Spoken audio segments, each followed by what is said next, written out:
ভান্ডারে টাকা জমানোর অভ্যাসটা আমার কিন্তু সেই ছোট্টবেলা থেকে।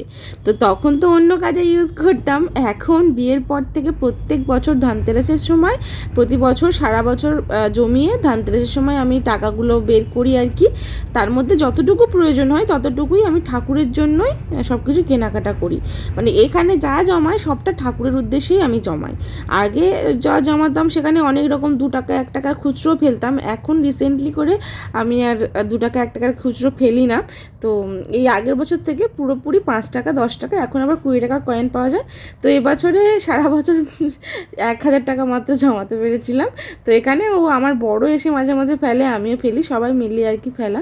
আগের দিনে আমি গেছিলাম আর কি, যে মানে ঠিক করে আসতে যে ঠাকুরের কী কিনবো। প্রত্যেক বছর ঠাকুরের যেহেতু জিনিস কেনা হয়, আগের বছরে কিনেছিলাম গোপাল ঠাকুরের মাথার মুকুট, তার আগের বছরে কিনেছিলাম লক্ষ্মী ঠাকুরের মাথায় একটা সোনার টিপ।